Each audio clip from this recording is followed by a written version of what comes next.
All about CUT. दोस्तों अगर 2025 में आप 12th पास कर रहे हैं और हायर स्टडी यानी ग्रेजुएशन करने के लिए कोई अच्छी यूनिवर्सिटी ढूंढ रहे हैं तो आपको ये एग्जाम देना पड़ेगा।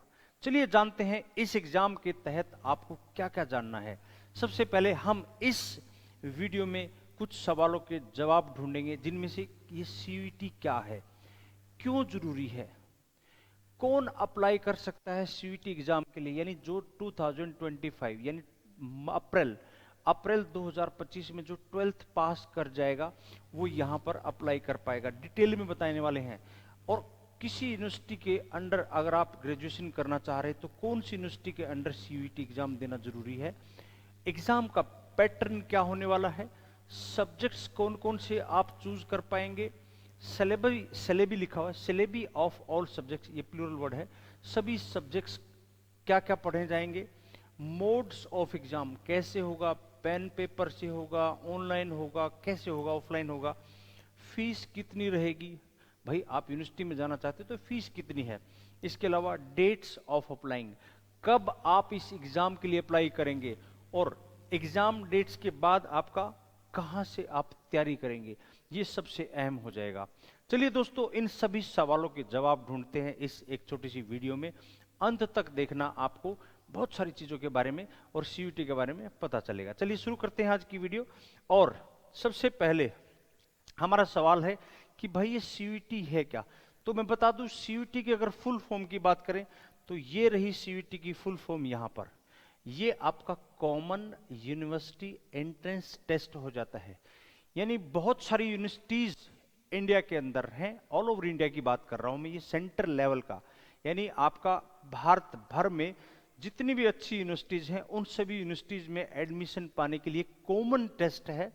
और इस is a national level entrance exam conducted every year by the NTA, national testing agency, जिसका नाम होता है, इसको शॉर्ट फॉर्म में एनटीए एनटीए करते हुए लोग मिलेंगे आपको, तो एनटीए का मतलब नेशनल टेस्टिंग एजेंसी हो जाएगा यहां पर। Students enrol into various UG, UG मतलब under graduate programmes offered at all central universities including DU, JNU, JMI, EFLU and the university of Allahabad. ये कुछ यूनिवर्सिटी का नाम मैंने यहां लिखे हैं, पूरी लिस्ट आपको प्रोवाइड कर दी जाएगी। मतलब ये हुआ इस पेज के माध्यम से कि सीयूटी उन सभी अच्छी यूनिवर्सिटीज में एडमिशन पाने के लिए कॉमन एंट्रेंस एग्जाम है जो आपको देना है 12th करने के बाद ग्रेजुएशन करने के लिए। अब देखो क्यों जरूरी है, अरे भाई क्यों है ये exam, what is the reason behind it. Centralised platform मिल रहा है। पहले क्या था कि यूनिवर्सिटीज में एडमिशन सिर्फ उन स्टूडेंट्स के हो पाते थे जो 90 प्लस, 95, 96, 98, 99 और कई बार तो 100% मार्क्स लेने पर भी एडमिशन नहीं होते थे। ऐसा भी हुआ है ना, कुछ कोर्सेज में नेशनल लेवल की अपॉर्चुनिटी मिल जाती है आपको, किसी भी हिंदुस्तान की, भारत की भर की किसी भी यूनिवर्सिटी में एडमिशन के लिए आप अप्लाई कर सकते हो। मेरिट बेस्ड सिलेक्शन है यहां पर। अब यहां पर आपका मार्क्स के बल पर, यानी 12th में जो टॉप करेगा उसको एडमिशन मिलेगा, ना ना ना ना ना, आपका दोबारा से जांच होने वाली है। अब ये बहुत अच्छा रहेगा, फेयरनेस एंड ट्रांसपेरेंसी दिखाने के लिए आपको ये एग्जाम होगा। A diverse range of courses such as arts, science, commerce, humanities and social sciences. आप एक साथ एक से ज्यादा सब्जेक्ट भी इस के तहत एग्जाम देकर पढ़ सकते हो। सुनना, और the scores obtain in CUET, यानी इस एग्जाम के अंदर जो स्कोर होगा, are accepted by esteemed central universities nation wide, Bharat भर में, पैन इंडिया में किसी भी यूनिवर्सिटी में आप अपना सीयूटी का स्कोर जो है दिखाकर एडमिशन ले सकते हो अकॉर्डिंग टू मेरिट। याद रखना मेरिट वर्ड यूज कर रहा हूं। अगले पेज पर अगला सवाल हमारा उठा था कि who can apply for CUET, कौन अप्लाई करेगा। मेरे प्यारे बच्चों, मिनिमम आपको मैं थोड़ा सा यहां जरूर बता देता हूं कि जो बच्चा मिनिमम 50% मार्क्स किसमें 12th क्लास में लेकर आएगा, कम से कम एक छोटी सी एलिजिबिलिटी है, आसानी से आ जाते हैं सभी बच्चों के लगभग, नो एज लिमिट, कोई एज लिमिट नहीं है। हो सकता है कोई बाद में एग्जाम दे रहा हो, जैसे अभी एक एग्जाम्पल हुआ था कि अभी हरियाणा के एक पूर्व मुख्यमंत्री ओम प्रकाश चौटाला ने तिहाड़ जेल से 12th पास की थी। अगर वो यूनिवर्सिटी में भी अगर पढ़ना चाहता तो वहां पर एज लिमिट नहीं थी, 12th पास करने के बाद सीयूईटी का एग्जाम देता और दिल्ली यूनिवर्सिटी में एडमिशन ले लेता, है ना, ऐसे करके अपना जा सकता था अपना छड़ी लेकर।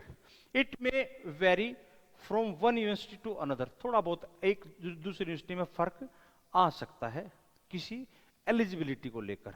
जैसे ही नोटिफिकेशन आएगा, नोटिफिकेशन 2025 आने पर मैं आपको बहुत सारी बातें बताऊंगा। मोस्ट प्रोबेबली फरवरी के फर्स्ट या सेकंड वीक में इसका नोटिफिकेशन आ जाएगा। चलिए अगला सवाल हमारा उठता है universities under CUET.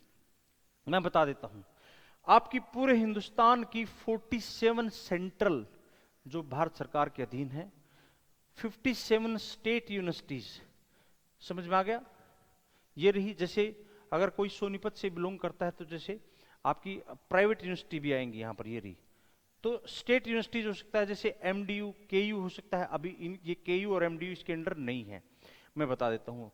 196 all over India से प्राइवेट यूनिवर्सिटीज हैं, जैसे सोनीपत में एसआरएम यूनिवर्सिटी है, प्राइवेट यूनिवर्सिटी है, ठीक है ना। 8 अदर यूनिवर्सिटीज, कुछ और यूनिवर्सिटीज भी हैं, ठीक है ना, यानी कुछ फॉरेन के लिए भी एग्जाम रहते हैं यहाँ पर।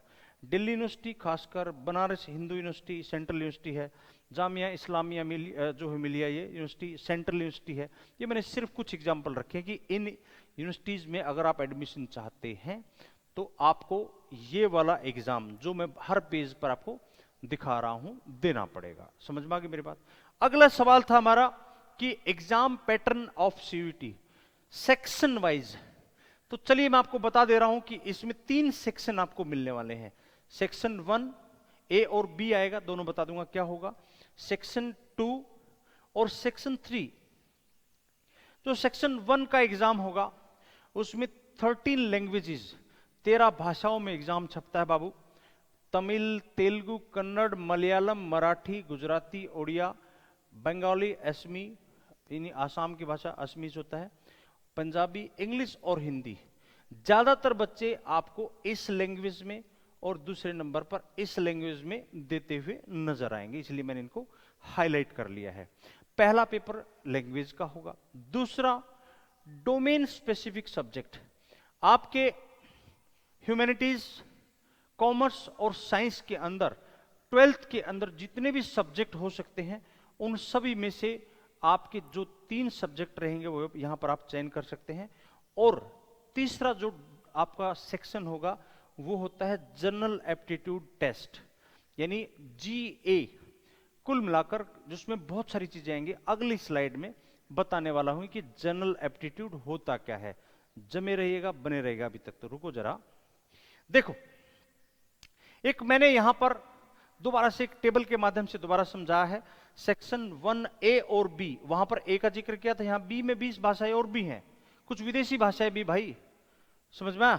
मैं डिटेल आपको इसकी एक पूरी PDF अपलोड कर दूंगा आपके लिए बनाकर, ताकि आप वहां पर सारी चीजें और अच्छे से देख सकें, क्योंकि वीडियो में आपको सारी भाषाएं दिखाना इतना संभव नहीं है। सेकंड सेक्शन में आपको 27 डोमिनियन स्पेसिफिक सब्जेक्ट आएंगे, जिसमें आपके सारे के सारे साइंस सब्जेक्ट्स आ जाएंगे, आपके सारे के सारे ह्यूमैनिटीज वाले सब्जेक्ट आ जाएंगे, और कॉमर्स वाले जिसमें अकाउंटेंट्स भी है, इकोनॉमिक्स भी है, कंप्यूटर भी है, ह्यूमैनिटीज में हिस्ट्री, पॉलिटिकल ज्योग्राफी, ये सारे वर्ड आएंगे आपके। और साइंस वाले इसमें फिजिक्स, केमिस्ट्री, बायो, जी और जो भी साइंस वाले सब्जेक्ट्स होंगे सारे यहाँ पर पढ़े जाएंगे। यहाँ पर क्वेश्चन 50 और यहाँ पर 60 और 40 each लैंग्वेज में 40 क्वेश्चन करना है, और यहाँ पर अटेम्प्ट करना है 40, और यहाँ 60 में से 40 अटेम्प्ट करना है।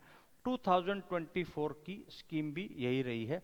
अब की बार कोई बदलाव आएगा तो आपको जरूर अपडेट कर दिया जाएगा। ये आपका टाइम रहेगा 45 मिनट्स फॉर 40 क्वेश्चन, 45 फॉर 40 और 60 मिनट्स फॉर, क्योंकि जीए का क्वेश्चन बढ़ गए हैं 10 क्वेश्चन, तो यहां पर उसके टाइम भी बढ़ गया है, 1 घंटा बढ़ जाता है। देखो मेरे प्यारे बच्चों, अब कुछ सब्जेक्ट में आपको एडिशनल टाइम मिलेगा, जिसमें मैथमेटिक्स, अप्लाइड मैथ्स, आपका accountancy, physics, chemistry, economics, computer science, information informatics practices and general test which would be 60 minutes. 60 minute, 1 घंटा पूरा आपको मिलने वाला है। देखो एक सवाल ये भी था हमारे दिमाग में, exam pattern, choose one language, एक भाषा जरूर चुननी है, select a minimum of 3 domain subject. आपके जैसे आपको एग्जाम देना है ह्यूमैनिटीज में, तो आप हिस्ट्री, ज्योग्राफी, पॉलिटी, कोई भी एग्जाम यानी 3 सब्जेक्ट आप यहां से चुन सकते हैं। और सेक्शन जो 3rd होगा उसमें जनरल एप्टीट्यूड टेस्ट होगा, वो मैं अभी बताने वाला हूं, जमे रहिएगा। देखो जरा, बात करते हैं सेक्शन 1 की। 13 भाषाएं हैं, 50 क्वेश्चन वही दोबारा रिपीट हो रहा है, जिसमें से 40 आपको अटेम्प्ट करने हैं, 50 क्वेश्चन टू बी अटेम्प्टेड। नहीं, उल्टा हो गया, इसमें 50-40 हो जाएगा। अगर 2025 के नोटिफिकेशन में कुछ बदलाव आता है तो दोबारा अपडेट कर दिया जाएगा। बिल्कुल ऐसे ही आपका comprehension based on different types of passages, factual, literary, narrative, literary aptitude and vocabulary. अगर मान लो इंग्लिश लैंग्वेज का एग्जाम होता है तो आपको ये कैसे देना है, ऐसे देना है। देखो सेक्शन 2 में इसका सिलेबस दिखाऊंगा इंग्लिश वाला, चिंता ना करें। देखो 3 डोमिनियन स्पेसिफिक सब्जेक्ट, ठीक है, 37 सब्जेक्ट्स आपके होते हैं, क्वेश्चंस आपको अटेम्प्ट करने हैं, एमसीक्यू बेस्ड क्वेश्चन होने वाले हैं, और आपको टाइम भी मिलने वाला है अकॉर्डिंगली। और देखो जरा एक बार, अगर मैं केवल बात करता हूं सेक्शन 3rd की, तीसरा जो सेक्शन है हमारा एग्जाम का, तीसरा सेक्शन जो रहेगा वो देखो जरा एक बार, यहां पर जनरल नॉलेज हो सकता है, कोई भी ताजा घटनाओं में से क्वेश्चन पूछा जा सकता है।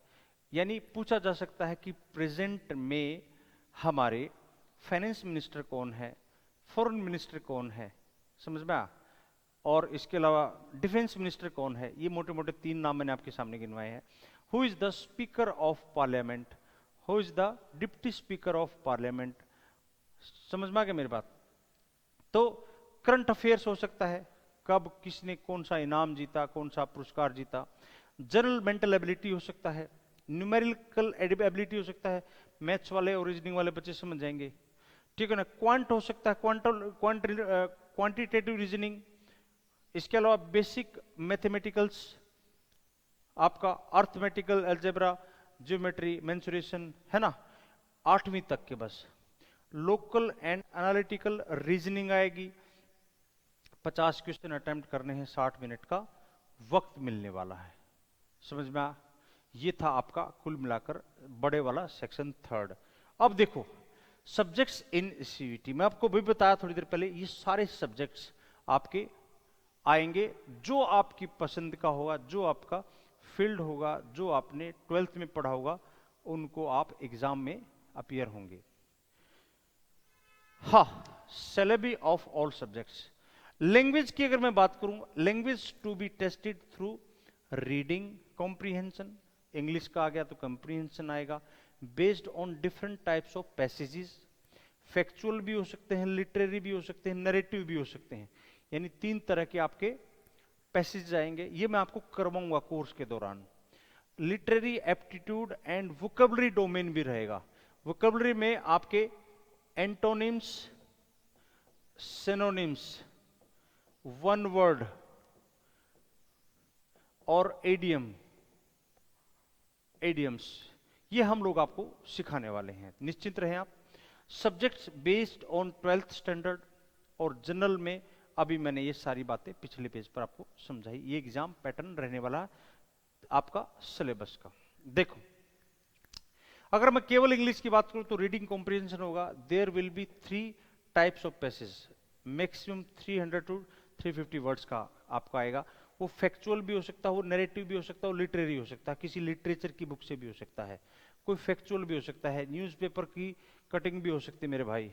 वर्बल एबिलिटी, वर्ब्स और वोकैब आपका रीअरेंजिंग द पार्ट्स, ये कुल मिलाकर आपका ग्रामर की जांच होने वाली है यहां पर, और चूजिंग द करेक्ट वर्ड, और एंटोनिम्स, सिनोनिम्स, वोकेबलरी का पार्ट, स्पेलिंग्स भी आ सकती है, सारी चीजें आपको गैलेक्सी एक्सिस कोचिंग पॉइंट के प्लेटफॉर्म पर ऑनलाइन ऑफलाइन दोनों मोड में पढ़ाया जाएगा। इसके अलावा अगर मैं बात करता हूं, यहां पर देखो modes of exam, CUET 2025 will be completely be based conducted computer based test, CBT बोलते हैं, कंप्यूटर बेस्ड टेस्ट होगा, यानी पेन पेपर पर होने की संभावना आपकी बार नहीं है। इसके साथ साथ फीस एक दिमाग में बात रहती है, देखो पिछली फीस के आधार पर जो फीस है अब की बार कुछ बढ़ती है तो कुछ कहा नहीं जा सकता, लेकिन फिर भी मोटा मोटी एग्जाम पर मान के चले, number of subjects opted, general, यहां पर देखो ऊपर यहां पर जनरल है, OBC है या SC ST है तो 1000 रुपए, ठीक है, 3 सब्जेक्ट तक के, और OBC के 900 रुपए, 800। एडिशनल अगर कोई भी सब्जेक्ट चुनते हो और भी एक्स्ट्रा, आप मान लो आपने 12th में नहीं ले रखा लेकिन आप ग्रेजुएशन उसमें करना चाहते हो तो यहां पर आप ऐड कर सकते हो, उस एग्जाम को, उस सब्जेक्ट को ऐड करके उसका एग्जाम देकर आप फर्दर स्टडी कर सकते हो, तो एडिशनली आपको 400 रुपए और पे करने पड़ेंगे। मेरी बात समझ में आ गई? यहां पर थोड़ा थोड़ा कम होता चला जाएगा। नेक्स्ट देखो डेट्स ऑफ अप्लाइंग, जो बच्चे 12th का एग्जाम देने वाले हैं, जो फैब में शुरू होने वाला, मिड फैब में आपके 12th के एग्जाम शुरू हो जाएंगे CBSE के, उनको फैब से लेकर मार्च तक, मोस्ट प्रोबेबली वो 26 फैब से 27 मार्च तक का उनको लगभग समय मिलेगा अप्लाई करने का। आपका जो एग्जाम डेट्स हैं वो मोस्ट प्रोबेबली मिड मई, यानी आपका मिड मई के दौरान आपका एग्जाम हो जाएगा। कुल मिलाकर आप जब 12th के एग्जाम मान लीजिए आपके मार्च में खत्म हो जाते तो आपका अप्रैल का पूरा महीना और आधा महीना आपको मई के आसपास का मिलने वाला है। आपको 12th के एग्जाम के बीच में काफी सारी आपको जो है ना छुट्टियां होती हैं, तो उस दौरान आप ऑनलाइन कोर्स पढ़कर भी हमारे यहाँ से तैयारी कर सकते हैं। टाइम खराब नहीं करना बस आपको। अभी कोई डेट्स डिफाइंड नहीं है, मैं बार बार आपको यहां पर जानकारी दे रहा हूं इसके बारे में। अब बात करते हैं कहां अप्लाई करें, तो यहां पर यूजी लिखना पड़ेगा मुझे, यूजी NTAonline.in आप डालेंगे, आपको साइट खुल जाएगी, वहां पर आप सर्च करेंगे। अगर आपको भरने में कोई दिक्कत होगी तो जैसे ही फॉर्म निकलेंगे हम आपको स्टेप बाय स्टेप एक फॉर्म भी भर के दिखाएंगे ताकि आपसे गलती ना हो, पैसे का नुकसान ना हो। चिंता ना करें, हम आपके साथ रहेंगे। तैयारी कहां करें, सबसे बड़ा सवाल। इतनी सारी बातें आ गई, कहां पढ़ाएगा, कौन पढ़ाएगा? अरे हम पढ़ाएंगे भाई, ऑनलाइन भी पढ़ाएंगे। आप ऑल ओवर इंडिया कहीं पर भी रहते हैं, आप हमसे ऑनलाइन जुड़ सकते हैं, है ना? Don't worry about it, we are with you always. आपको गैलेक्सी एक्सिस कोचिंग पॉइंट की एप्लीकेशन डाउनलोड कर लेनी है, जहां पर आपको ऑनलाइन CUET का कोर्स मिल जाएगा, ऑनलाइन। क्लियर है? इसके अलावा अगर आप बिलोंग करते हैं यहां से, बोले तो हरियाणा से, या बिलोंग करते हैं सोनीपत के आसपास से, सोनीपत, पानीपत, या दिल्ली से भी आकर यहां पर आकर कुछ दिन के लिए तैयारी कर सकते हैं। आफ्टर ऑल आपको घर से बाहर तो निकलना ही है, तो आपके लिए Sonipat Subhash Chowk Galaxy Axis coaching point Sonipat शहर के अंदर एकमात्र ऐसा कोचिंग संस्थान होने वाला है जो आपको CUET की तैयारी करवाएगा। चलिए दोस्तों, ये थी आज आपकी जानकारी, और मैं उम्मीद करता हूं आपको CUET के एग्जाम के बारे में कुछ मोटी मोटी जानकारी मिल गई होगी। हम रूटीन बेस पर आपसे जुड़े रहेंगे और CUET से जुड़ी हुई लगभग हर छोटी बड़ी जानकारी आप तक जरूर पहुंचाएंगे, और बाद में आपकी तैयारी भी करवाने वाले हैं। तो देखते रहिएगा, जुड़े रहिएगा गैलेक्सी एक्सिस कोचिंग पॉइंट, और अपना CUET का एग्जाम पास करने के लिए हमसे तुरंत से संपर्क कीजिएगा। आपको पता ही है ये हमारा फोन नंबर होता है, और आप कभी भी इसको वर्किंग आवर्स में कॉल करके हमसे जुड़ सकते हैं। दोस्तों, मेरे प्यारे बच्चों, आपका इंतजार रहेगा। CUET में अगर आपको एडमिशन चाहता तो हम आपके साथ सदैव तैयार मिलेंगे, हमेशा मिलेंगे। नमस्कार।